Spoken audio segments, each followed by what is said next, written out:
Good morning, everyone, and thank you very much for joining us for today's webinar, Mass Timber Mania at MJMA. My name is Shalika Sivathasan, and I am the Administrative Assistant in the Continuing Education Department at the OAA. We will begin today's webinar by acknowledging the land on which we are meeting and calling in from. For millennia, the place we call Ontario has been inhabited by Indigenous peoples and nations who have been stewards of the land and who are deeply connected to its rich cultural and natural landscape. We would like to invite you in a moment of reflection to acknowledge our shared responsibility to address past and present injustices and provide space for Indigenous knowledge and worldviews to shape the architectural landscape of Turtle Island. Before we begin, I would like to share some important information to ensure an effective and professional webinar experience. Please be informed that this session is being recorded for quality and educational purposes. For accessibility, we provide automated closed captioning service available in multiple languages to accommodate the needs of our diverse audience.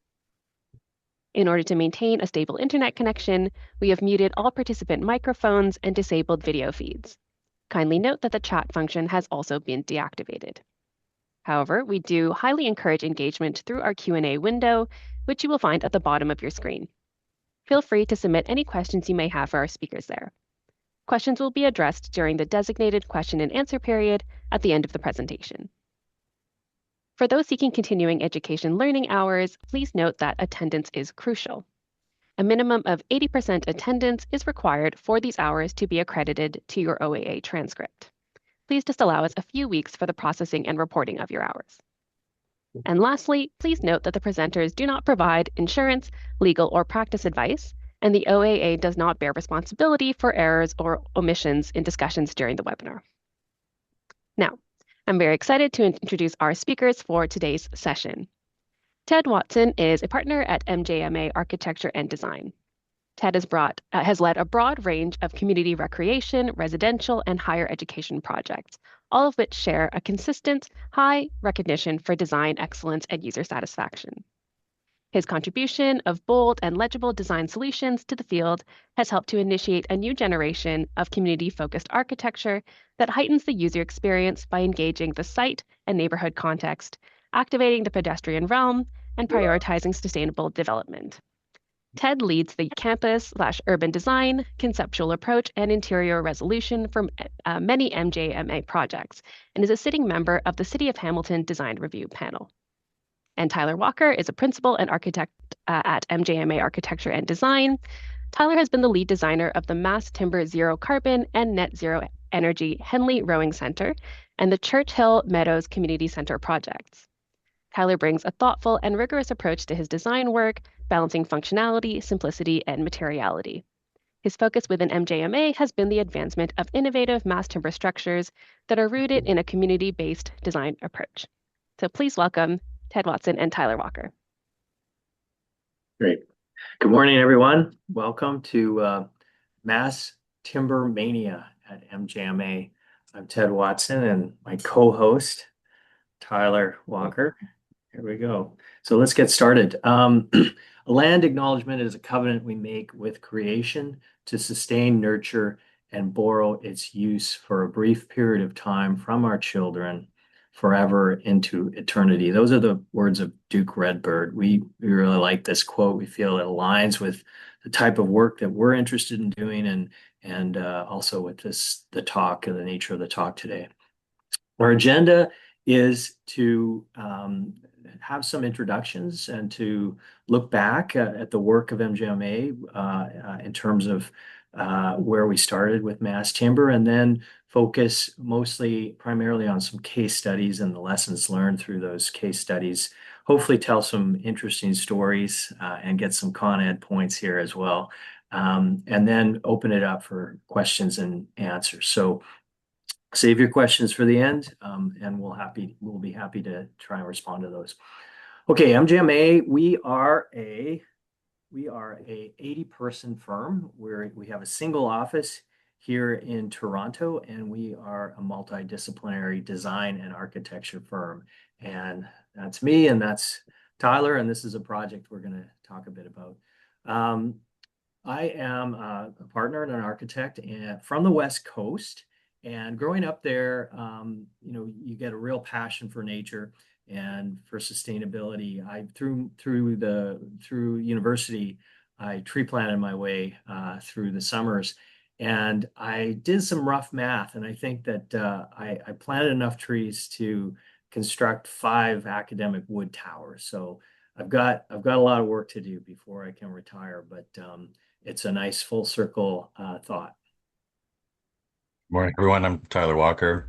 Um, Ted asked me to share a personal story, which I'm obviously reluctant to do. For my family, I come from farmers on both sides who would never talk about themselves. But I thought I'd share some of their stories. And in the middle, what you see is the Colson Church. My grandfather, my great grandfather, 140 years ago, had this built as a community space. It was in use for over 100 years. It was decommissioned as a church, and in more recent times, my father and my aunt have turned it into a community hall, which you're seeing in that middle photo, where they host folk concerts and events for the community. And I'm kind of proud to get to continue on that tradition of community building through the work that I get to do at MJMA. Next slide. And you know, getting to grow up on these spaces at the farms as a child. They also built these incredible barns, and these are the kind of the OG mass timber Ontario structures, built with hand-hewn 60-foot long timber beams, incredible spaces. And I never really reflected upon it, but appreciate now that growing up and playing in these spaces influences the work that I do today. Okay, thanks, Tyler. Growing up as a kid, I was obsessed with Sesame Street. I don't know if anybody else, but there was this one video of Grover. It was called Over, Under, Around, and Through. It had a great song that went with it, gets stuck in your head. But as I grew up, visiting a lot of Arthur Erickson projects, that really resonated with me, this idea that architecture is the public realm, and that it can actually be free and democratic space, and you can move over, under, around, and through unrestrained. And that's the type of projects that we're trying to create. And I think mass timber really lends itself to that. There's something about it that's very basic, very, I don't know, fundamental. It's sometimes feels authorless, and I think it's very inviting. So let's look at the work and see if that's true. We started around 1988, MJMA, and our first project was a competition win for an aquatic facility and a recreation facility, Kitchener-Waterloo, in a park. And this was a design competition win. And here we see some of Vic Jaunkalns' beautiful sketches. And I don't know if that's his truck too, but this is a mass timber structure. It's a glulam arch. So first project was really based on this. And it's interesting. You see the buckling restraint members that are running into at the top page on the right. And an oddity, but at that time in '88, this project won the Canadian Architect Award that year, the grand jury prize, and there was $25,000 that was given away. Can you imagine? And that was enough to really start the practice. So thank you, Canadian Architect. We developed other projects. This one was one of the first projects I worked on when I arrived in '95. Rotary Park Pool, which is a hybrid timber building, but you can see a lot of passive ventilation. We used greenhouse technology to bring in daylight and passively ventilate this building. And so these themes really continue through the work of our practice. Yeah, and since then, there's been a lot of mass timber over the years, from starting in 1988, as Ted said, to this year, and we're only seeing it kind of ramp up more than we can even kind of put on this slide. But you know, starting from aquatic facilities, it's really for us has kind of evolved into all of our kind of portfolio. Next slide. And today we want to talk about what we see as the weirdest ones, or the ones with the most unique stories. So we're going to hit upon the Smith Athletics Park in Langley, BC, the Vancouver Aquatic Center, the Arbor competition, which we participated in, the Neil Campbell Rowing Center, the John Ennis Community Recreation Center, the Churchill Meadows Community Center, the Queen's J. Doug Student Center, and the Academic Wood Tower Project. Next slide. But we did want to acknowledge that this doesn't happen in a vacuum. We have a lot of partners, a lot of good discussion and innovation comes through these relationships. I'm sure this was put together relatively quickly. I'm sure we've missed some of our partners. I'll probably get a grumpy email from you. It's okay, we'll add you on. But we did want to make sure we acknowledge our structural engineering partners. Blackwell, the firms have grown up together, Blackwell and MJMA, and that relationship really does result in some close trust and innovation working closely together. And more so out west, working with RJC and FastNet has been a kind of super positive experience in innovating.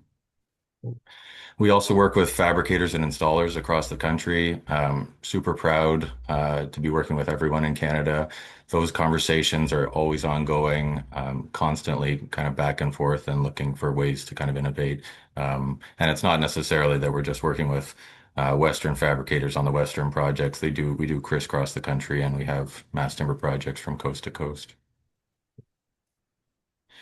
We wanted to just hit upon what we saw as some of our mass timber design drivers. And that's not to say that these are exclusive to mass timber. It's just when we reflected upon our kind of unique mass timber projects, these were some of the things that really stood out to us as key design drivers. And, on the header slides for each of the case studies, we'll note the ones that really drove or impacted each of the projects. But just to go through them quickly now, the procurement model, whether it's a stip sum, construction management, excuse me, or design build.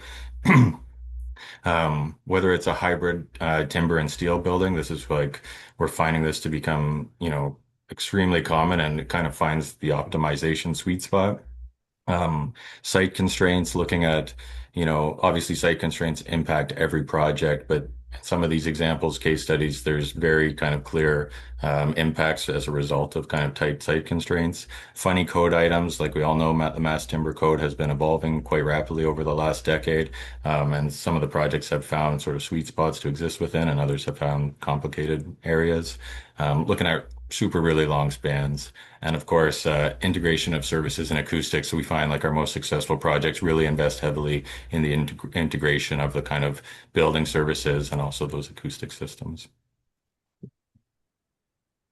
Okay, I want to start with the George Brown College Arbor competition, and I won't talk too much about it, but I think this as a competition, I think was really I think seminal for our office in terms of gaining momentum on sustainability, as well as other practices in Toronto. I think it was an exceptional competition. Because we were working with Packhouse and Blackwell on the academic wood tower, we were able to secure a place in this competition as one of the finalists.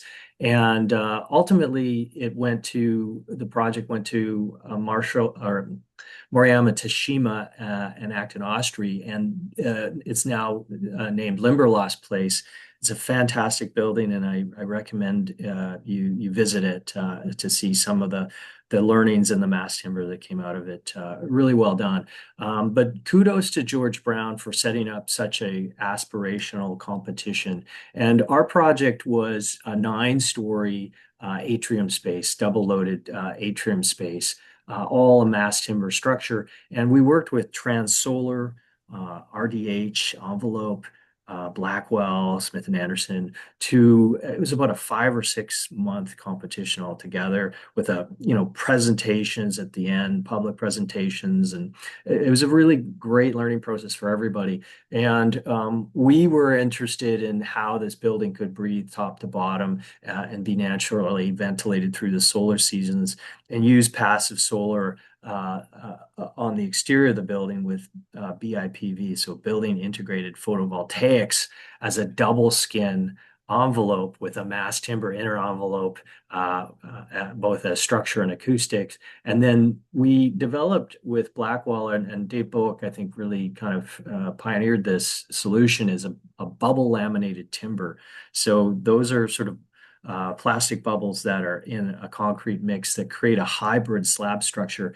This allowed us to have extremely long spans but a very shallow buildup and with no drops below, so we could run services. And that's for institutional work. You're looking for higher volumes and longer spans than, say, a typical office or residential mass timber construction.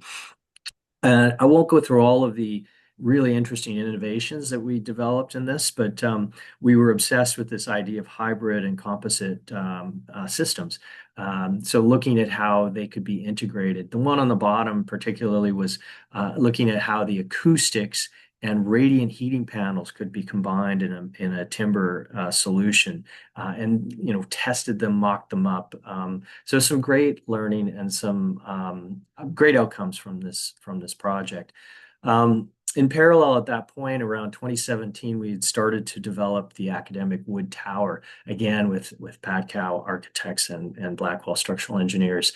And when we started developing this project, it was meant to be the tallest mass timber structure in North America. At this point, it'll likely be the tallest academic timber structure in Canada. So goes to show how rapidly things are happening in tall mass timber in North America, which is, I think, a great thing. This was meant to be a two-phase construction. So the first part, the Goldring Center for High Performance Sport, was completed in 2009, 2014. And the tower is about almost topped up right now. The building, in effect, is 3 buildings with 4 faculties, FKPE and Goldring. At the top is the tower is Rotman School of Management, Executive Business function. Through the middle are floors that will be fit out by the Arts and Science faculty. And then the base, in combination with 315 Bloor Street, which is a heritage meteorology building, fantastic building, and their current space, it'll be combined with the lower portion of the tower to create the Monk's headquarters on campus. This project really starts with this project and the unique aspects of it. So the photo on the right is a 2,000-seat auditorium field house, and the top glazing, which looks like clearstory, is actually at street level. So 55% of this building volumetrically is below grade. It's something of an iceberg. And that created some very unique structural conditions where it's basically spanning north-south from the top floor. And what that meant for the future tower was that the tower, the core, was being developed at that time, along with a common service bay and the foundations for a future tower that could be built at a later date. In understanding the site, you need to know that this common service bay is actually serving 5 buildings. So everything at the north half of this block at U of T is coming in and out of this common service bay. And there's actually a truck turntable that's in place in that location, meaning that we have to have a free space at the base of the building. And you can see where columns can come down along the are in place along the existing structure, and that there's a cantilever that needs to happen over top of the gymnasium below. And so in 2013, we were asked then to advance the structure. We had only designed it to SD level. It was a 2-page document that allowed us to design the base for a steel structure. We then, in 2013, took it further. And what we learned from that or confirmed was that an 8-meter cantilever was needed in the structure, which is a challenging lift for a concrete or steel building. And wood, it's very challenging. We needed a transfer level at level 4, and that all of the horizontal shear capacity needed to be managed to grade at the exterior of the building within the bracing system. In 2016, the university came back. They are a research institute. They have architecture, engineering, forestry, and they are deemed the most sustainable university for running for the last 2 years. So they're very interested in developing this tower as a mass timber structure, and they asked us to look into it. What was interesting, what we found is transitioning from steel to wood is that we needed to make the bays tighter. So we had to have strategies to do that. But we also looked at how the bracing could be optimized. That really became the factor in developing the design. And the one on the right, we call the super brace, has the least amount of connections. And the mass timber in that chevron form is actually primarily working in compression. Again, minimizing the quality or the strength of the connections needed and the number of them. So we went with that solution. The university was also interested in optimizing the amount of wood, mass timber that could be built within this hybrid structure. And you can see the red is the existing structure at the base, plus some other heavier working transfer beams. So at this time, this was not allowable by code. And so we need to put in an alternative solution to the OBC in the city of Toronto.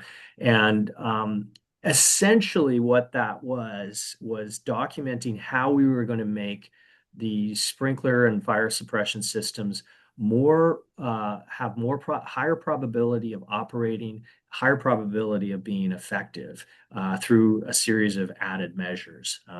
And so that was half of it. The other half was demonstrating how we were going to encapsulate some of the mass timber in order to limit the flame spread within each of the compartments throughout the structure. So on the right is a reflected ceiling plan. The yellow is where you would see exposed mass timber, and all of the vertical elements are exposed, and some of the ceiling structure or floor slabs are exposed as well. The blue-white tone is where we are encapsulating much of the floor slabs. The red portion is the core, and this is where negotiation came into place and where we had to shift gears. The Ontario Fire Services was uncomfortable with a mass timber stair structures, even if they were encapsulated in 3 sheets of drywall. So we had to shift and redesign to a steel structure, which presented a number of, I'd say, more challenging conditions. And this is some of Blackwell's analysis, which is really interesting. Once the building is built as something of a hybrid, there would be a dead load that would have the building tilt 50 millimeters to the south, but there would also be shrinkage in the wood structure that would pull it back 35 millimeters to the north. So some really interesting technical effects that were going on. When we started to develop the structure, it became clear that the structure is the architecture and that really is the expression of the building. So how do we make it as visible as possible? And on the north, that's triple glazing, but it's all low iron glass with no spandrel panels. So we're trying to expose to Bloor Street on the north as much of it as we can. East and west facades become more opaque for passive design solutions. And here you can see the view with the heritage structure, Monk School, and the building going up behind it, having something of an affinity with the roofs and the geometries of that existing building. We developed a prefabricated envelope as part of a design assist within the construction management process with Pomerleau that eventually became a GMP, a gross maximum price contract. And in that, we had to, through Unity Wall, develop a system that needed to be tested under ULC conditions to be compliant for code. So we had a number of PMUs, or performance mock-ups of the ULC labs, testing it under the most severe atmospheric pressures, with the building moving as well to really ensure that it was going to perform the way it needed to and meet the energy mandate of the project. So we've got a lot of videos here with really annoying sounds, and that's one of the bonuses of this webinar. And here you can see some of the cladding going up on the south facade and the horizontal ribbons, along with the integrated solar devices, solar shading devices. And one of the interesting things that became clear is that the limiting factor in building this building is crane time. So Pomerleau worked to develop solutions that would allow for erection of the structure, but also erection of the prefabricated building envelope, all of which is being installed from inside the building. the cladding and the windows all within the building. And that's really the interesting development there. And getting that to work is actually quite a challenge, but it seems to be where the future is taking us on mass timber projects. The University of Toronto had very high performance requirements, 40% better than ASHRAE 2013 SB10. So we needed to meet those at every step of the way. We developed a system that was about 40% glazing, 60% opacity, optimized to solar orientations. And walking up through the building here, we can see that lower level monk space that is their, their nexus of gathering. And it's connected internally to the meteorology building on the south. Here we can see some of the views of what that structure is looking like on the inside. At the level 4, at the roof level of Goldring, that was designed to be a habitable roof space. So a terrace design was developed for that space with sliding glass. And then at the same level, at level 4, the monk classrooms and event space. Here we can see the work in construction. And here's where we see transfer beams. So two really interesting things are happening here. Is one, below, the previous steel structure had 6 columns. And as we go up, this what looks like a truss is actually creating 7 columns above. So we're creating tighter base structures for a mass timber structure. And then the transfer beams allow for a column to come into the center of their span. So from levels, let's say 5 to 12, it's looking much more like a mass timber office structure, because these are more cellular spaces, whereas the big volumes are here and at the very top. Okay. This is what a typical floor looks like, our classroom, and under construction, we can see the expression of that mass timber. This is glulam columns and beams with glulam slabs in place. So those are glulam and not CLT. And there's we could talk for quite a bit about that, but I won't go into it. But it's all for coming from Western Arch Rib in Edmonton, and it's Douglas fir, which is a beautiful wood. It's really quite gorgeous. And here's at the top floor what that would look like, a beautiful city room for the Rotman School of Executive Business Education. Tyler and I are probably never going to really attend any functions in here, but it's going to be a pretty fantastic place. And here we see that the steel structure of the stair tower coming through at about level 8 in this photo. On the right, you'll notice the brace that's happening, that's let into the beams. And we were recently at Western Arch Rib, and you can see how those full beams are being designed in wood, and then they're being cut and let the structural connections into them, but they're routed out the inside. So the wood comes back into place as a contiguous piece of timber to protect the steel, fire protect the steel. So you won't see any of those connections, no steel connections at all. So you'll just see what would look like a saw cut in the mass timber beam.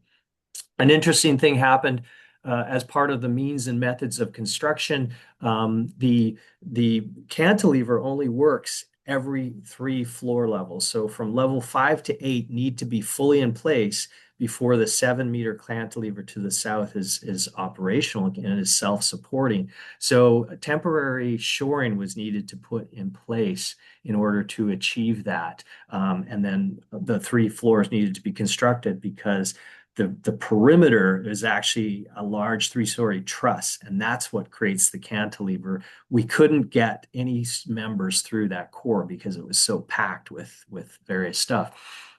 Here's a view then from the Goldring roof, and there was a week where we took down all the temporary shoring, had just cut it off, and had to monitor with surveying to see if there was any movement. It was a very tense week, but it all worked out well, thank goodness. One of the interesting aspects of this cantilever and the 3-story truss structure is the diaphragm considerations, and they needed to be fairly robust to ensure that the diaphragm for that entire floor plate was working. And I should note the cantilever is necessary to create a viable tower solution at 8,500 square feet. Without it, it really wasn't. It was just a too expensive of a proposition to build and too small of a floor plate. This was challenging because we couldn't have hot work, so no welding, so it all had to be bolted connections for the diaphragm, which created challenges with the acoustic matting that came over it. Eventually, they had to all be cut out at the bolt locations in order for the concrete topping to come on and not be compromised. So some of the issues then that we learned as we went through the process were movement considerations. So a building that's mass timber this tall is going to sway differently. So things like mass dampers needed to be considered. You couldn't just check a chart for steel or concrete buildings, which would tell you what height you would need to look at that. Creep, deflection, shrinkage, and also differential movement and shrinkage between the steel and the mass timber. All of these led to detailing challenges that we needed to look at. The connections needed to allow slippage if the wood is shrinking millimeters per floor and the steel is immutable. How do you create those connections with the core that allow for that movement over time? And then finishes, acoustics, fire rating, and encapsulation. All of those are intrinsic systems that need to remain integral. But if there's movement, how do you detail to ensure that they stay integral and perform the way they need to? So a lot of details that were developed will be carrying on into future projects. Over to you, Tyler. All right, that's great. Okay, so the Churchill Meadows Recreation Center, it came into the office around 2015. For me, it kind of was bookended by two life events, the kind of birth of my first son and the birth of my second son, interestingly enough. Next slide. So the important thing to note here is that the siting, it's right on the edge of Mississauga, in between Mississauga and Milton. When the 407 was built, which is just to the south of the site, or sorry, just to the south of this drawing, when the 407 was built, the lands were part of Milton, but they were kind of sliced off and given over to Mississauga, and Mississauga started developing them as a series of parklands and developmental lands. So when MJMA got this project, it was essentially a 50-acre site. We were providing integrated design services. So this was kind of the first one where we had landscape sort of in-house. And the important thing to note here is that if you look at the kind of massive parking lot, there's quite a few people who will be arriving by car to this site. The building really acts as a gateway between the parking lot and the park itself. So once you kind of enter the building, you unleash the children and like they can have full access to the park. But that kind of idea of the building be a separation between those two worlds really starts to drive the design. Next slide. And the other critical piece for understanding how mass timber gets into this project is it's a very simple form. So it's a perfect box. You have your main programs, the aquatic hall on the lower left and the gymnasium on the lower right. They're perfectly aligned and facing out towards the park. So those major spaces have views to the park. And along the upper side, the north side, sorry, on the east side, on the top of this page, you have a service bar of change rooms and administration support spaces. On the next level, next slide.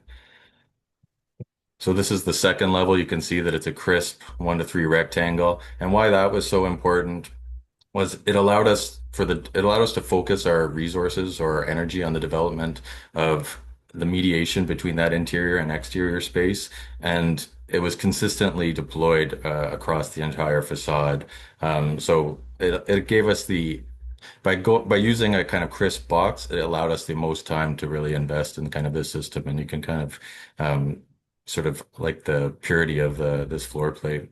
Next slide.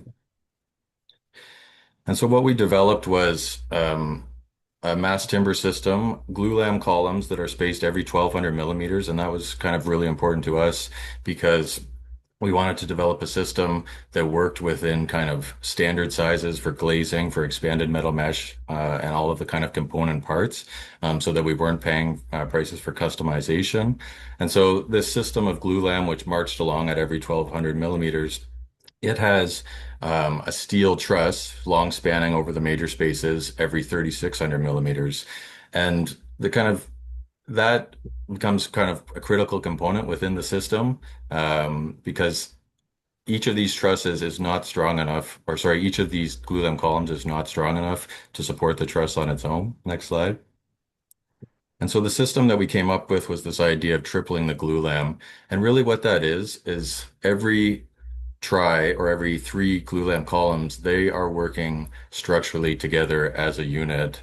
Next slide.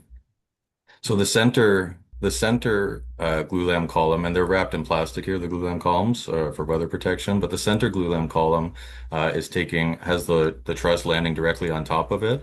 On its own, that would have buckled for sure. You can see looking at this construction photo just how slender the glulam columns are.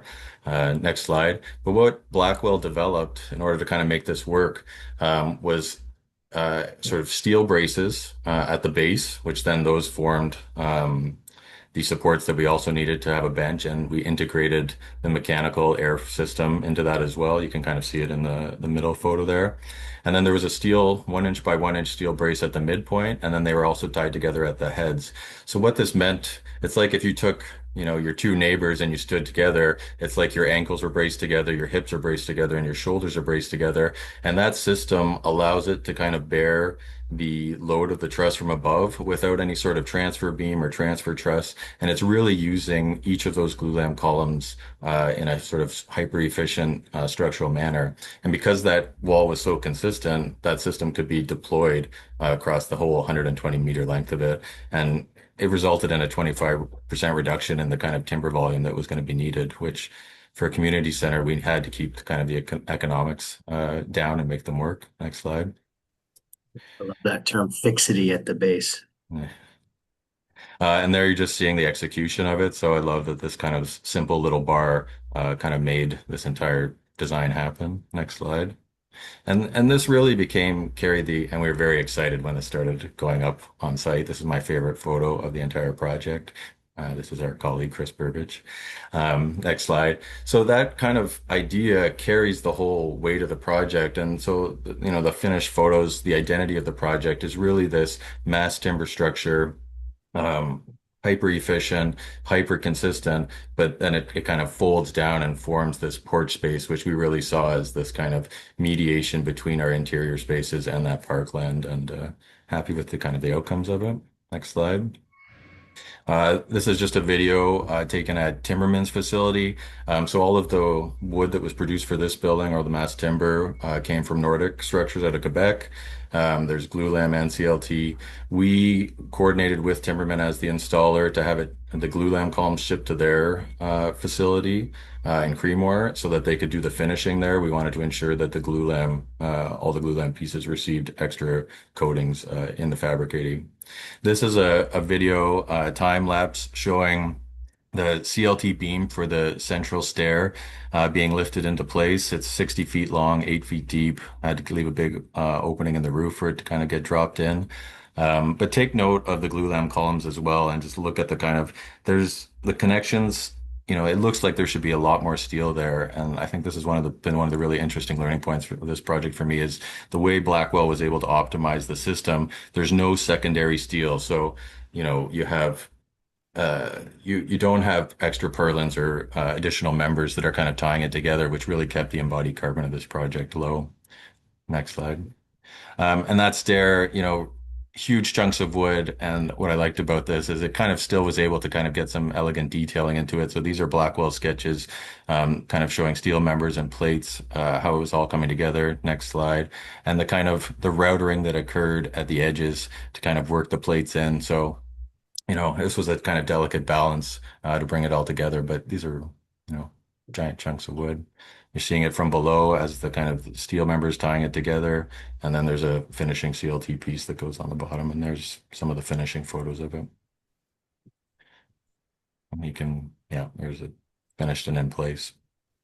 The Neil Walker Rowing Pavilion. So this was a small project that came into our office as part of the Canada Summer Games. You can go to the next slide, Ted. Um, it was, you know, most of our projects are at quite a larger scale, so this one was a unique opportunity to work on a smaller project. Really interesting site. So here you're seeing Henley Island, the 1934 aerial, this tiny little natural island. It was built out from a few man-made additions, one in 1965 and one in, I think, in the 90s. There was a series of riprap berms, and then they asked, in the 60s at least, they asked the community to supply all their garbage and dump it into the water. Can't imagine that happening now, but what have you. Incredible history of this site going back almost um, so 100 and it's almost about 130 years on this site, but the regatta itself has actually gone on even longer. This was part of the fun of us getting to dig through that kind of cultural artifacts at the library and kind of allowing that to infuse the design and just look at how long this athletic event has been going on. This is showing the Henley Rowing Center and its position relative to the other kind of rowing sheds on the island. Next slide. So you're just seeing it. It starts to form this court, and really, you can go to the next slide. Really, the point of this building was to provide four-season rowing space for the athletes. And so there's a large multi-purpose room with the ergometers, the rowing machines on the left. It also brought fully accessible universal washrooms to this space and a fitness space. And when we were out there on site, the families were really saying like, this is where everybody stands. This is where we want the building to be. And wouldn't it be great if we kind of had something covering our heads? So the idea of this becoming a kind of large overhang just to kind of support the kind of community ritual is really important. Next slide. This drawing is just showing the kind of the assembly, a section, long section through it. So there's a layer of PV. You got your top layer of CLT, center layers of glulam, and a bottom layer of CLT. Next slide.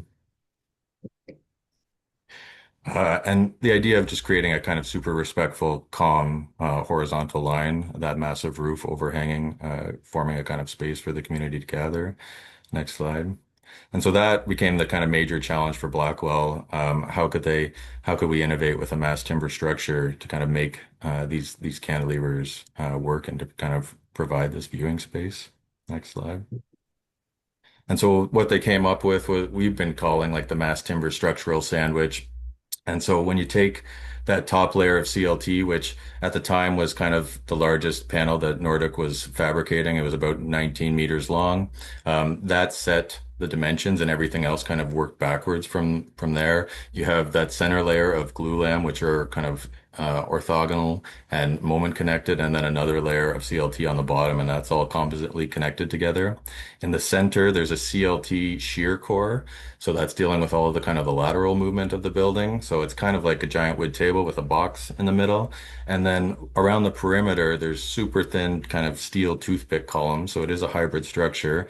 They originally were only 2 inches by 2 inches, and they did grow a little bit. But they are only dealing with direct axial loads, which kept them super thin. Just going to show a few photos of how this came together. So the integration of services, most of the kind of mechanical services are buried within the slab for Henley, but I do like this photo showing the columns and the kind of heads that are there to grab all the glulam members. Next slide. And this is kind of the center of that CLT shear core you're seeing on the right. So, the approach to this project was super clean detailing where it's exposed to the public and economical and kind of messy where it's buried. So within that mechanical room, you're seeing all the gang plates attaching those CLT shear panels together. You see the slope of the kind of ledger beam, and that forms the mechanical well space where the units sit, which you can see on the left photo there. But on the outside, it results in a kind of super clean, crisp aesthetic. These are the NLT panels. I just chuckled as I was looking through the photos because of the sophistication of just writing high, high, and low side, and then not high side.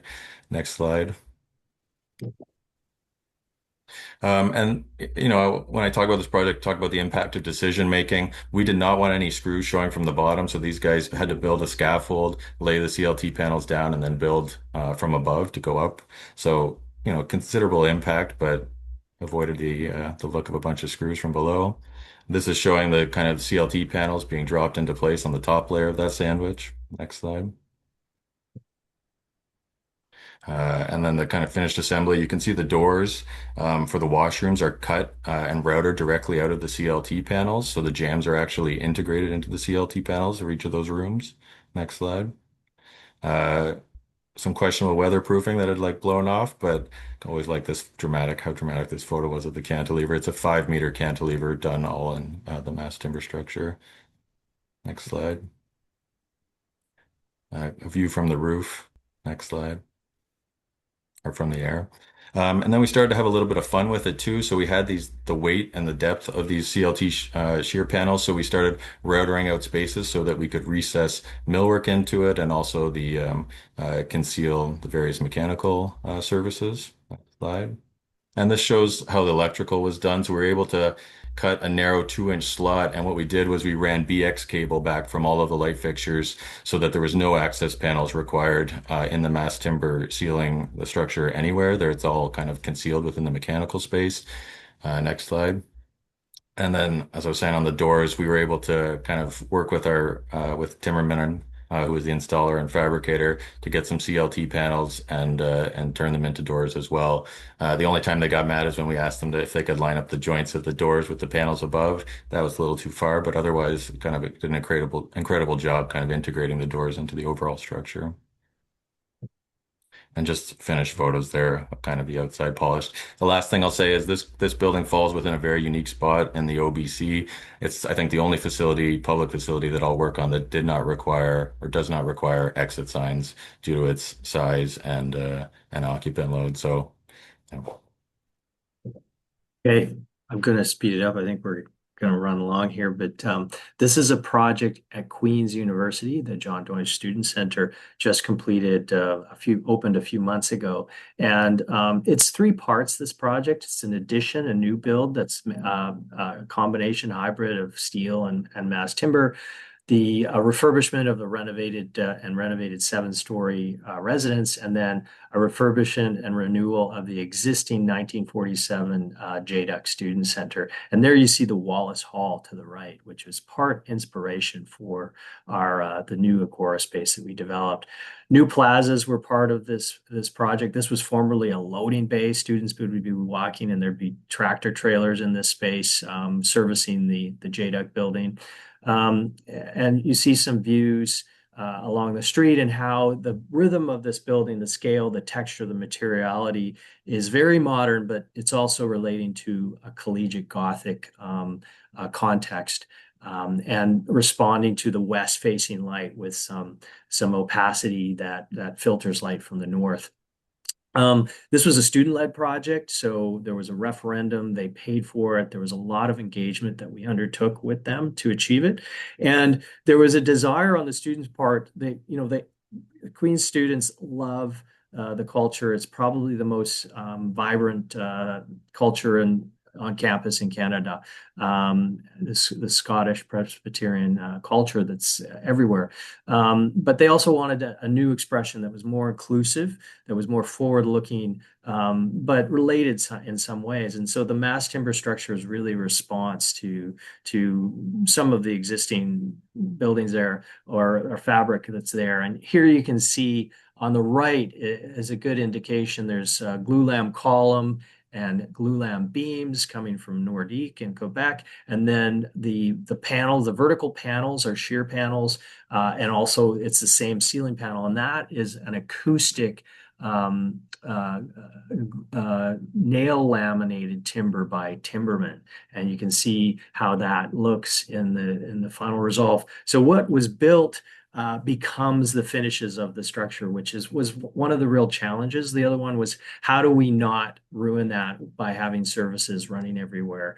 And so here you can see a good example of that. You see those little discs are the sprinklers, but that pop out, but that's about it. Lights and everything are integrated. And this section gives you an indication of how that works. So the lights integrated into the beams, the conduits and sprinklers. There's a cavity above the acoustic slabs. And on the right, you see what that acoustic slab looked like. That's dowel laminated, but what we used was nail laminated timber. It allows for a panel that runs the full length from beam to beam to be able to drop down for servicing of conduit and sprinklers. And then all of the air is low diffusion delivered from below in the plats of the auditorium hangout space. And here's a good view looking back. There's a skylight at the top level as well. And you can see where the air is coming out below. The detailing of the guards and the separations between the different areas of the facility took that the same glulam, that kind of heavy glulam. But I think the team did a really great job of detailing that so it feels light, and there's a really nice contradiction and an unexpected quality to that. We took that same tectonic and logic into the existing buildings, and in consultation with Indigenous student groups and advisors, we developed a cultural expression using the mass timber within the existing K-Lead space.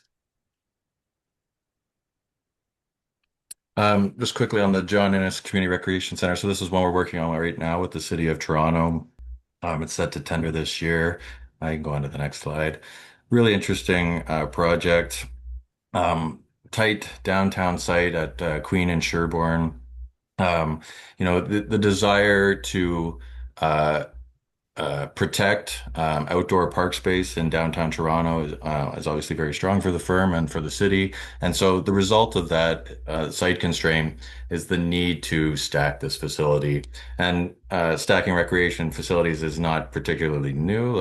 Warren Stevens does it at the University of Toronto. But here, stacking a facility out of mass timber certainly created a very unique and kind of complex form. You see the pool on the right and the gym stacked above it. The higher you build with kind of mass timber, the more complexity, as Ted was hitting upon in the wood tower, the more complexity you get with creep and vibrations. And so this one was it in the next slide. This one kind of was able to resolve itself by looking at using a timber diagrid around the perimeter, similar to the wood tower. And then it introduced steel trusses for the long span structure here. So it is an overall hybrid structure. You jump to the next slide. And you can see it in that kind of diagram there. And it also brings back kind of one of the innovations from the Arbor competition, the kind of bubble lam deck, deploying it here. So those ideas that get developed in a competition many years ago find their way into future projects, which is sort of fantastic to see. Okay, this last section is kind of a longer one. It's a continuum of a number of projects that we worked on that didn't go forward, but it resulted in two that we're going to talk about: the Langley Indoor Soccer and the Vancouver Aquatic Center. So bear with me. This is Western Canadian Longspan Studies, Gerbers, Arches, and Lean-tos, and hopefully that'll become clear as we move through here. So one of the first projects we developed many years ago was the UBC Aquatic Center, and we worked with Equilibrium and Acton Ostry, but Equilibrium structural designers Eric Karsh. And this structure reduces the long span at the center. It allows light in that space, but it also optimizes the volume. The shape of that building is really an outcome of making the most cost-effective volume possible. Equilibrium developed with Hemsworth Architect a really beautiful structure, a single pad arena up in Upper Skeena in northern BC out of mass timber. And this is actually a Gerber structure. So Gerber is a concept that comes from originally from bridge building, and it allows you to create two stable structures on either side that cantilever to allow you to drop in the central piece. And this is it's a hybrid version of that, but very effective and allows for you can just see the joints on the left hand if you look at the structure up above where the splices are.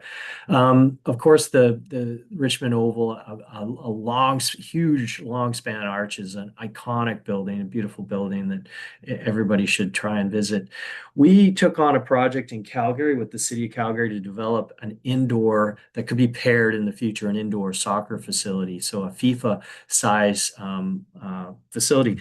The RJC, Mark Ritchie, worked on this project and developed prefabricated steel options, red steel options, but also a series of mass timber options. And the two we focused on were the bowstring truss on the left and the pure hyperbolic arch on the right. What was interesting about the one on the right is you see that black arrow is where a tension cable or tie would happen at the bottom under the field.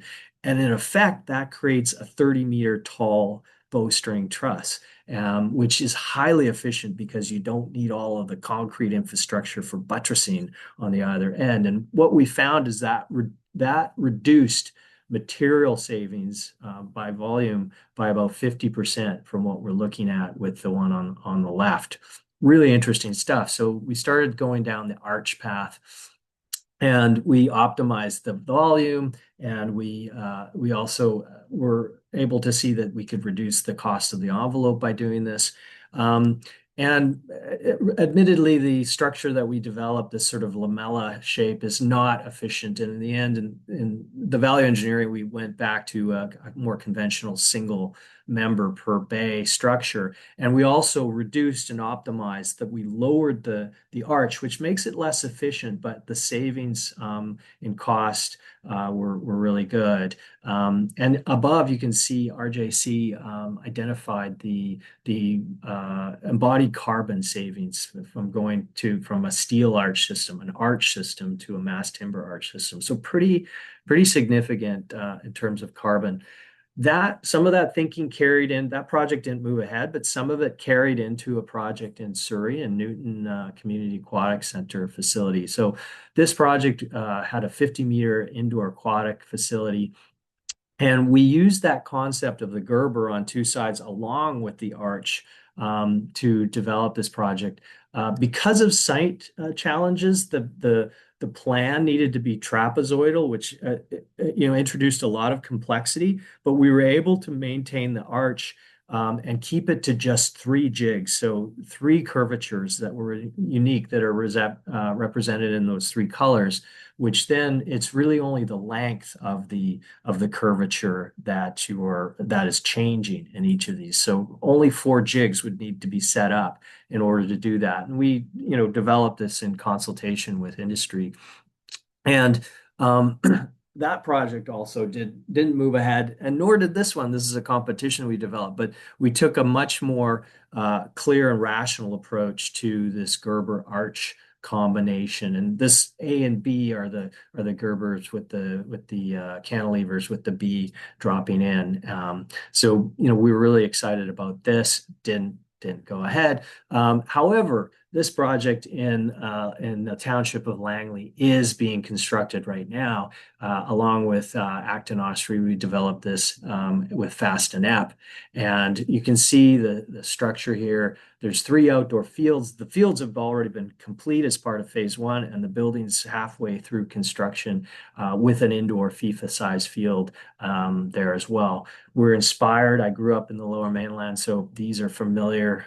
Like Tyler's Ontarian barns, there's a lot of great inspiration in the Lower Mainland, including the industrial agriculture of the mid-century as well and current.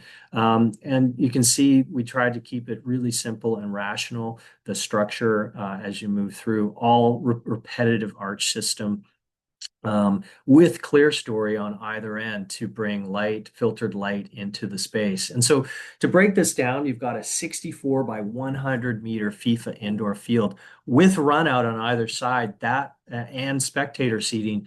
That is a 77-meter span, which is pretty significant. And because of the arch, we achieved 22 meters of clear height within the volume, which is great for indoor soccer. And it's broken into 3 arches, so 3 pieces, each with a splice in between. So 29-meter members. And those are 1.7 meters deep, those arches. And then spanning between, and they're at 9 meters on center, spanning between those arches, where it says 1.2 are something we call the cassettes, and they are just built as boxes that basically drop in. So when we look at this fasten-up drawing on the top left, we can see all of those rectangles at 9 meters on center. Those are all cassettes that are developed as prefabricated that arrive on site and are dropped in. On the right was a series of different versions of how those cassettes could be constructed. This is the one we went with. And so you can see 1.2 meters with a GLT box that's about 340 by 80, spanning 9 meters. And then there's 2 layers of plywood on top that create the diaphragm and the stability of the structure.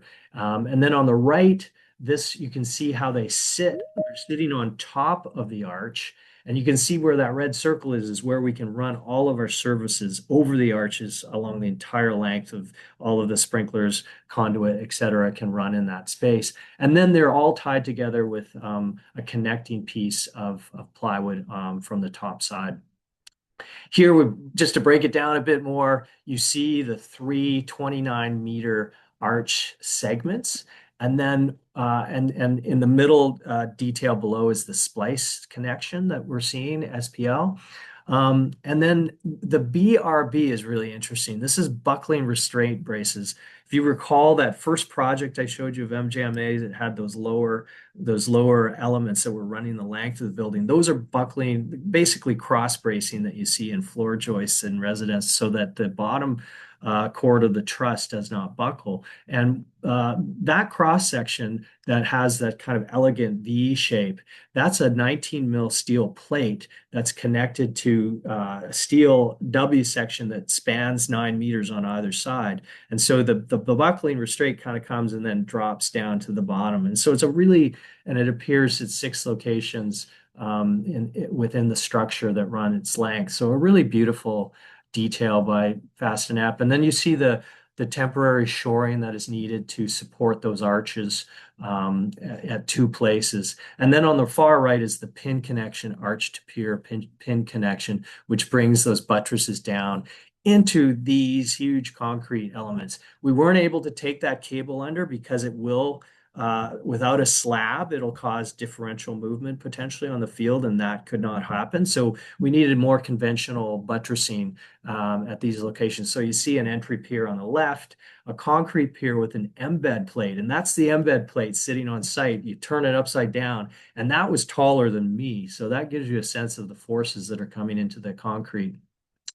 We visited Western Arch Ribs factory a couple weeks ago, and you can see that is 120, there's 2 of them stacked, 129 meter arch segment. And to the left of that individual is the jig that they use to create the arch on the other side, which is welded to the part. And here you see them doing some preliminary shaping before they run the entire thing through a massive thickness planer like grade 10 shop class. And it's really interesting. They make finger joints, they glue them, and they actually make 29-meter long 2x12s, like literally. And they have to test them. You can see they tested them in front of us. And they actually break not at the finger joints, but in the wood. The finger joints are stronger than the wood. And then to the left where that guy in the blue jumpsuit is, you can see him on the jig that puts them together. They were moving this out of the factory. This is a fish belly beam that was going to Nate. But you can see how they move it transportation wise. And there's actually a steering wheel on the back there that someone sits on like an old timey fire truck, and allows them to get through the highway and the transportation network. For us, what was really interesting, this is fascinating, is if you're going east of Edmonton, you can just put most things on rail as long as they fit, a certain width. But when you're going through the mountain passes, you actually then have to do a lot of calculus to figure out whether you can make it through some of the tight curves. And particularly when you get into the spiral tunnels that happen in the Rogers Pass and the Kicking Horse Pass, these are fascinating pieces of turn of the century engineering, but they literally turn around inside the mountain. So you don't want your arch getting stuck inside that. Interesting stuff. Anyhow, Last project, we're almost done, is the Vancouver Aquatic Center. So this project is in an amazing location. As a kid, it was built in 1974. I went to this pool, swam there, went off the high board. It's an amazing modernist structure by Duncan McNabb and beautiful inside, but the exterior is pretty mute and it's not a well-loved building from the outside, but from the inside, people love it. And I love it. So we tried to save this structure and we tried to renew it in place, but it just wasn't feasible. This will be a passive house, the first passive house aquatic facility in North America. So a lot of ambitious elements with this project. And here we see it in 1974 when it was just completed. So really clear and rigorous design. We took that as inspiration, and for various reasons we had to stay within the footprint of the site. We had to build within this trapezoidal plan, the new building. We worked part of Truth and Reconciliation in Vancouver. We had Indigenous engagement specialists, cultural specialists on our team. We engaged Musqueam and Squamish Tsleil-Waututh, and we looked at some of the Coast Salish building practices. This is the plank house, and that was the inspiration for the building design in many ways. Here's a cross section of the structure, and this is where we're getting to the lean-to end of this talk. So we've seen the Gerbers, we've seen the arches. This is the lean-to, but using some of the similar ideas. So there's a steel structure in place that creates a tabletop, and basically on four sides, the mass timber is leaning into the structure. So on the sketch on the left shows four concrete piers, two of which are the dive towers, two are stairs, and then two big girders that span that. And then we drop in six long 40-meter trusses. And then there's a diaphragm that happens at the top level. So that kind of creates a big table, basically. And everything else then leans into that. And this allowed us to reduce the structure from potentially 50 or 60 meters down to 40 by leaning in and using the dive towers as structure. And it also reduced the volume of the building. So less envelope to pay for, less envelope interior to heat. And this is what that looks like in terms of bringing light through these clear story elements that are the structure. And here we can see we've got up to 26-meter long, 900 millimeter deep GLTs that are at 2 meters. So Churchill Meadows, those were at 1.2, not as thick because they weren't as tall. So this is also serving the function of filtering light at the lower level, and is holding in place is the backspan for the curtain wall. So there's no other curtain wall seen. It's just glass and wood, like Churchill. So, borrowing ideas on different projects, you can see here. And then when those glulams are tilted up, then CLT, 3-ply CLT, 3-meter widths, at varying lengths. Again, as a function of transportation to the site, they can be as long as you want, but it's really the roadways that limit it. And here's what that looks like inside. The quality of diffuse light, top lighting is the best for aquatic facilities. We can see on the left, we even used some of the GLT within the base structures inspired by Coast Salish weaving patterns to filter that light to the south, because you don't want direct light coming in and creating too much glare. So it's trying to get the right balance. And here's looking out to the water. And at the front of the building, an A-frame was created to bring light in from within the plan on the back as a clear story, but also create a mechanical corral or screen for the inner workings. There's a mechanical all along the front edge there. And there you can kind of see this Coast Salish plank house, which was cedar that was actually moved and shipped to different sites seasonally. So the plank house was actually taken apart and moved around. So we wanted to show that kind of modular feel to the exterior. But you can see the lean-to GLTs coming down to grade, and along the seawall you can see how, like a air traffic control tower, we're reducing glare going into the pool by canting the glazing and creating weather protection on the edges as well, using the GLT at the base. And that's a view from the water, giving you a sense of the overall. So there you are. We made it to the end. Congratulations. I don't know how many Con Ed points you get now. I think you've stayed the whole, or no, you haven't stayed the whole time. You need 80%. So maybe you can stick around for some questions. What do you think, Shalika? Yes, thank you, Ted. That's Yeah. perfect. I think this is a great segue into the Q&A portion. So, again, a reminder for everyone, if you haven't already, please type your questions for Ted and Tyler in the Q&A box. You'll find it at the bottom of your screen. Before we read out, there's a few questions there. So before we read them out, I just want to say a quick thank you to Tyler and Ted for this really excellent presentation and for sharing these really beautiful mass timber projects. So let's go ahead and take a look at some of the questions in the Q&A box there. So we have our first question from an anonymous attendee. They've asked, are there any concerns with thermal bridging with the mass timber when a member is continuous from the exterior to interior spaces? Sure. Yes, is the short answer. Do you want to Sure. go ahead, Tyler? Yeah, I can give you a break, Ted. I think you, Okay. you give your voice a rest there. Um, yeah, yes is the short answer, but it also depends. So, it's not uncommon to run, say, a glulam member from interior to exterior. From a thermal performance perspective, it performs as good or in some cases better than when you use a thermal separator in a steel structure. So timber does have that advantage that it can span interior to exterior and still perform thermally, like at a respectable level. The trouble starts to develop when it depends on the type of mass timber that you're using. So glulam with all of its joints tightly glued together, that can hold up pretty well, and you can have your vapor membrane sealed directly against it without much concern.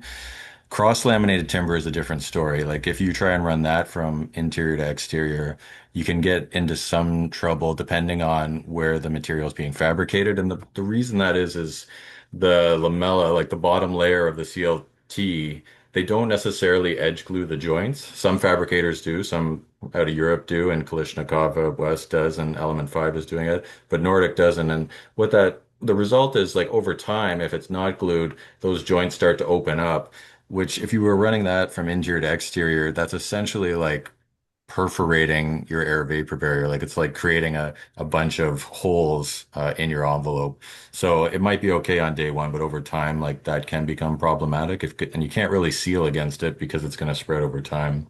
So that's more of a, air sealing issue that can happen when you run mass timber from inside to outside. But it's certainly if you were going to run something from inside to outside, it would be better to use a glulam beam than a steel beam any day. Okay, great. Thank you. Sorry, Ted, did you want to jump in? No? No, Okay, no, Tyler got it all. There's, perfect. there's, that's the definitive answer on it. There's nothing more to be said. Gotcha. So we have kind of a broad question, but an interesting one. So Fernando Lima has asked, can you talk a little bit about the why of timber? Hmm. Yeah, great question, and that's a whole other webinar. But you know, it, typically we try to support, and I see another question is how do you get mass timber into a project, which is always a really good question. And I'll be honest, you probably want to have a supportive client group. So there's a number of ways you can do it, and there's a number of advantages that mass timber brings.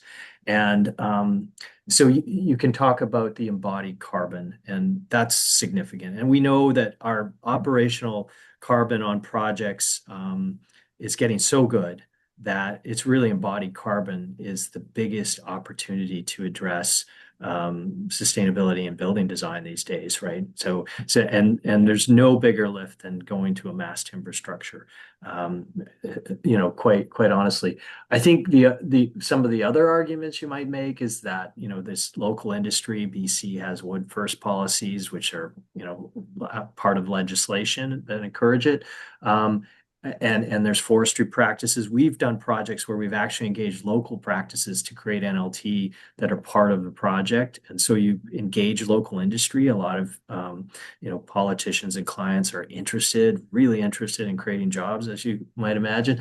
But there's this sort of biophilic aspect to it, which can't go unnoted. And I think it's in some ways, I don't know if it's the most persuasive, but I think it's the most powerful reason to use it and anybody who has resided in a wood building versus a concrete or steel building can attest to this, is that there's something about it that just makes you feel good. And there's a lot of research, there's a lot of reports, the biophilic aspects of it for health and well-being that demonstrate how it improves performance. So particularly in academic spaces and schools where people are spending all day in these spaces, there's a lot of studies that show increased performance by students, increased performance by staff. If you think of any organization, our organization, for instance, 70% of our costs are our staff costs. And they're really that's how you're efficient. If your staff is happy and motivated, you're going to be efficient and you're going to run your business more efficiently. You're going to have less sick days. You're going to have people coming in being happy because they love their environment. They're going to stay longer at your business.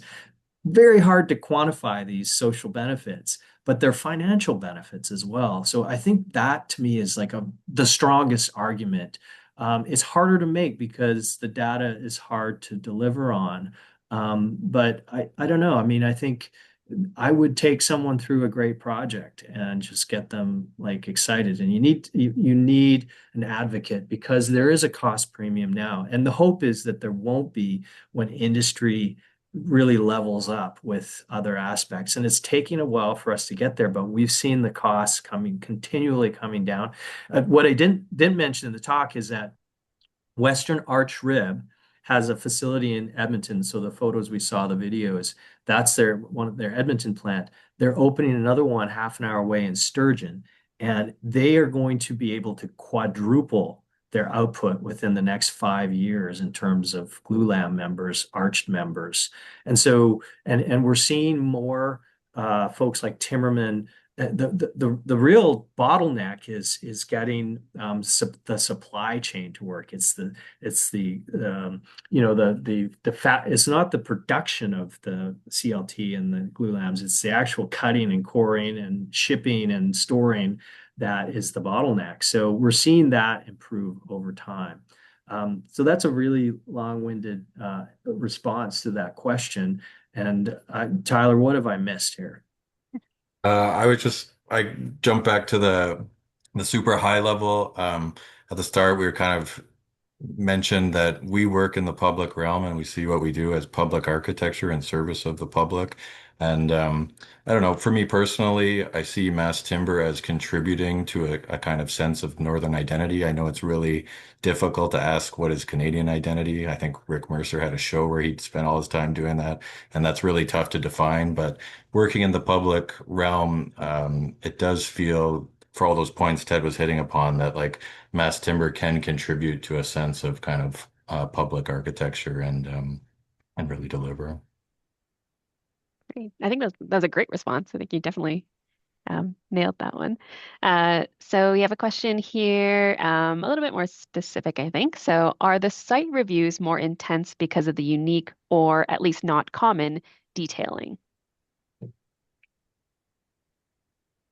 Yes. Yeah, definitely. Definitely.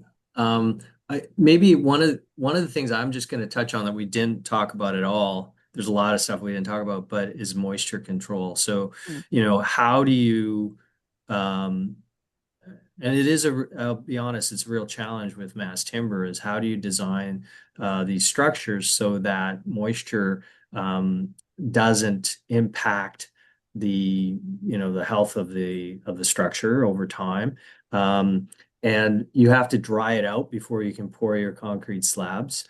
So moisture testing is actually really interesting. You need to be below 20, and it really depends on the species in terms of your targets to getting that moisture down. How do you protect it? How do you ensure that there's not going to be mold over time? So that's a moisture management plan is typical. We have for every project that the contractor that needs to develop a response to it with their moisture management plan. So that's not so much for us to be monitoring. That's a contractor responsibility once we've defined the parameters. But there's a lot of testing and inspection that comes along with that, with RDH and other site testing and inspection agencies. In terms of looking at the details, yeah, because there's a lot more movement that needs to be considered. So you have to really pay attention, and you can't, and this is not a conventional building. So you have to be on top, and in some cases you're educating both the contractor and the subcontractor as how these need to be built, because it might be the first time they built these types of projects. So there's a learning curve that we need to support and that we're working on as well. But with the knowledge we have, we're going to site, looking at things and trying to explain to as many people as possible why it has to be a certain way. Great. There was a question about humidity as well, but I think that sort of ties into your response, Ted. So I'll move on to the next one. So there's a question in relation to shrinkage. What were the design strategies needed to deal with shrinkage in the tower project? Yeah. So, the design strategy is that like timber will shrink um, along its length of the grain. There's not a lot of shrinkage, very little shrinkage, but like within its depth along parallel to its grain, you actually will get considerable shrinkage. So the columns are not going to shrink too much, but if it's like 2 or 3 millimeters on over 15 floor plates, that adds up, right? So there was a lot of slip connections that needed to happen with the steel core that ran the entire length of the structure. And so um, there had to be a number of plates. So when you're coming in and out of the exit stairs, there had to be plates on the floors, almost like when you drive onto a ferry, that kind of can move, and the angles. So they had to be feathered out, and the angles can move. There also needs to be a slip connection. So you're fixing things horizontally, but there's a slotted bolted connection that allows the floor plates to move differentially to the verticals in some locations between the steel and the wood. The other aspects of it as well is just within the wood structure is that you may have more deflection within the wood structure than steel. And so the top head tracks of all of the interior partitions need to accommodate that, and you need to be thinking about ceiling connections and how the mechanical is actually suspended if that's going to be moving with flex in the CLT panels. So these are things that kind of come with a timber structure, and they're multiplied in some ways when you start stacking them. And I don't want to defer deter people from uh, working on those projects or pushing forward with them. They can all be managed, but you need to be aware of those things as you're developing them. Working with a good structural engineer who's done it before as well is always really helpful. Great. So you have a great question here, which starts off with a compliment. So thank you for this inspirational and thought-provoking presentation. And then they go on to say, many of the showcased projects appear to rely on clients with substantial financial capacity. How can mass timber be designed to better support change of use and long-term adaptability, allowing buildings to serve multiple clients and occupancies over their life cycle? Well, maybe I can just make a note first. So when we were trying to figure out which projects to talk about in this presentation, we did focus on the weirdest ones or the ones with the most unique stories. But and maybe that's not fair to because we have a whole portfolio that's built of aquatic projects that are really done on a very economical, tight budgets, and they often use maybe a steel structure for the long spans and then an NLT deck on top. So I would just say like that mass timber can be, it is typically more expensive, but it can be incorporated into more economical projects, and it's usually done um, in a kind of in the most straightforward manner possible, where you're maybe making large panels and dropping them down as a roof deck, and sort of reducing the kind of complexity of potential construction issues allows for a kind of more economical build, and we have tons of projects across Ontario and out east, and really like. And we started doing that in aquatics halls because timber actually performs better in steel in aquatics halls. Like that's, part of like it wasn't for embodied carbon, or that wasn't part of the discussion 38 years ago. Like, and so I just want to caution that you don't have to have a wealthy client to start in mass timber. I think using kind of rationalized, simple structures allow for the use of mass timber in a lot of different uses. Um, I don't know, Ted, if you have more to add to that. But. Yeah, and to Tyler's point, we showed the more um, you know uh, um, unique projects that we're working on, but behind that are a lot of hybrid buildings that we've constructed. And to be honest, steel is a very fat like is our typical go-to because it's so fast to construct. There's lots of good coverage in the industry, and it's very flexible and a steel structure with mass timber infill is something that we do very common, particularly roof structures. If you have a one, two-story building, that entire structure doesn't need to be rated because it's not supporting occupancy. So we quite often will have a steel structure with a mass timber roof deck and structure. And what's interesting, what another thing we found out is if you're going to use mass timber on a project and you want to get the most bang for your buck, a steel structure with a CLT or NLT infill slabs in a building are like 70% of the volume of the structure. So if you can use mass timber in the slab, you're going to see it and you can expose it. You're going to see it everywhere, so you get the benefit. It can be acoustic as well, like we did at Queens, and you can then reduce a lot of the embodied carbon through hybrid. I think that one of the problems with mass timber is people get dogmatic about it, and it's got to be all a mass timber building. We take a very pragmatic approach that hybrid if there's parts that want to be concrete, there are parts that want to be steel, and there's parts that can be wood and should be wood. So thinking about that, and Blackwell is very pragmatic that way as well, working with mass timber. But to the other question in there about flexibility and adaptability, yeah, like generally we want to build buildings that have loose fit and long life, and how do they become something into the next generation? That being said, and this is one of the benefits of mass timber, is that, if a building is loved, people love it, they like being there, it's going to get renewed and adapted into, its next use. If people don't like it, its chances of survival into a renewed state, 20, 30, 40 years from now is less and less. So mass timber, I think, can really help in that regard. Great. So we still have quite a few questions. I think we can go a little bit over time if Tyler and Ted, if you don't mind sticking around for a few minutes.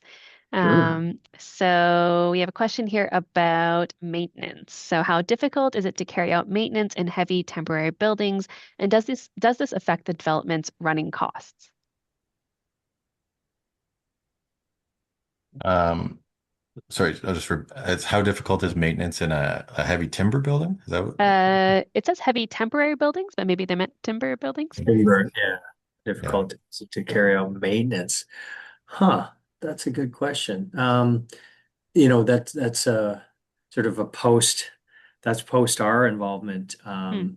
work, but I don't think it's a lot. I'm trying to think that question through. I mean, the beauty of mass timber, our offices are in Liberty Village, and we're in what used to be a baking soda factory from turn of the century, and we've got 14-foot ceilings, mass timber. And what happens to mass timber is it checks, right, over time as it dries out, and you get these big checks through it, and it's a natural material, so it evolves and it takes on it's like all of us, it ages and changes over time. But that's a beautiful feature of it, right? And so I think what I've seen mostly is that people just let it go.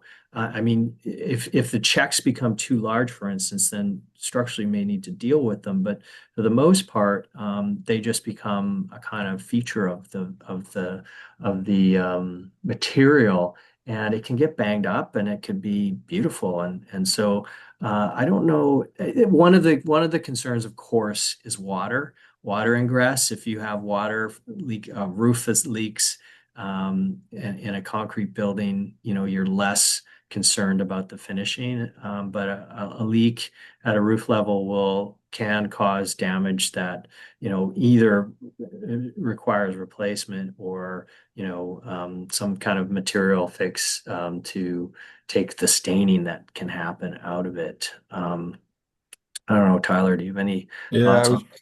I was just thinking some of the design strategies we use to avoid potential maintenance and trouble. Um, so your notes on water there, Ted, but we typically are not using mass timber in any sort of horizontal application outside where water could sit on it. Like it's always protected by a roof. And the other one is like we never let mass timber or we don't use mass timber outside where it hits the ground. Um, although there's always some sort of generally like a base where we kind of a column base where it's off the ground. So depending on like where it is in the country and the amount of snow it's going to get and trying to prevent water egress into that kind of exterior glulam column or what have you. There are design strategies for trying to avoid water ingress into any mass timber building. Um, that actually, like on the Churchill building where the exterior glulam screen hangs down to form the porch, like that was a big part of it. Like we wanted it all, either inside the building or up in the air, um, just to increase its chance of longevity. Great. So I think we can take maybe two more questions. So there's one here about the curtain wall. What kind of additional structural measures were needed for the support of heavy curtain wall systems? System. So maybe that's referring to Churchill Meadows. I think that's really, an interesting question because I don't think there were any additional structural measures. There's a small. I think at one point they started out as sort of spider connections to the mass Yeah, timber, but that was proved to be too costly. that's But right. the mass timber basically does the work of an aluminum backspan on the curtain wall. So really, all you need is the aluminum installed on the curtain wall, or sorry, the mass timber, to capture the glazing joints. And that can be applied directly to the mass timber. So I think that's maybe, Tyler, if I got that right on Churchill. Yeah, that's right. Like the glulam column is acting as the back box that aluminum like mullion would typically do. So it's just there's a small aluminum spacer in there that's transferring any wind load to the column. But yeah, the glulam columns were strong enough to do all that. And you're right, we did start out with a very ambitious design that had sort of concealed integrated clips. So it would have just been planes of IGU glass hanging off of the timber. But we with all these projects and cost, I know has been uh, in a lot of the questions. Like you have to kind of be flexible and figure out ways to kind of make it work going forward. So um, value engineering down to a more traditional SSG curtain wall system allowed us to kind of move forward with the construction of that project. But I'm really happy with it, and we've been using it since. particularly in aquatic halls, because that screening up above, it gets high level light, but as the sun gets low, that Churchill Meadows is facing west. So you're going to get low summer sun that can go really high and really low depending in the winter. And so those fins at 1200 and the depth of them actually filter half the light that's coming in at low level. So they're doing a few different things. And what I love about it, or I personally have learned over time, is if you can say, well, that's one less thing, that's usually going to make a much nicer building. The more you can reduce the number of systems, the number of elements. If three things can become two, I guarantee you that is going to be a far more pleasing solution. And the beauty of Churchill and how we are using that in other projects like VAC is that when you look outside, you don't see a curtain wall system. You see what you can see in the reflection of the glass, but it's a very virtual connection. You just see this mass timber and the light that's cast on it, and that's part of I think, the beauty of it. That approach is that you don't see the technical aspects of the curtain wall. You just see you just see through it, and that's what I think we really like about it. Great. And we'll take one last question. This one's an important one, I think, but I'm not sure if this is what you would deal with on your end. But the question's in relation to sustainable wood harvesting. So, what measures are taken to ensure that wood is harvested responsibly and sustainably? And they said FSC. Sure. Yeah, FSC is a certification, forestry service certificate. I can't remember exactly the acronym, but you can specify that you want FSC wood in your project, which then is ensuring that it's coming from a harvest, an area, a region, that has the discipline that complies with, proper forestry management systems. So we've done that FSC, and part of the challenge is that now, so now you're limiting the suppliers and who can provide that timber, and so we've had to really consider that, because you want to do that, but then you're making it more expensive by reducing the coverage in the industry that can provide that material. And then you run the risk of not having that material and going to, material that's not what you want and what is good for the planet. So I don't know where we've landed on that. Tyler, are we Yeah, typically specifying FSC? I don't think so. yeah, we definitely have, and maybe just to say like that, you do see that it's critical that Canadian forests be managed appropriately. Obviously, Canada has vast forests, but critical that like they are managed so that this can be kind of become an industry that is sustainable in and of itself. Just to Ted's point, yeah, like you running the risk of you know switching from mass timber to having to drop mass timber and switching to steel or concrete as your kind of structural members. Unless you're talking about highly recycled steel, like your embodied carbon's going to go through the roof as a result of that. So we do try and be mindful and, kind of case by case, trying to get the best or find the best strategy forward to ensure that mass timber survives in each of the kind of the projects. Um, yeah. It begs, and it's a great question, and it begs the much larger question is how sustainable is wood construction when we factor in what the impact it has on our forests, and how they're managed and sustained over time.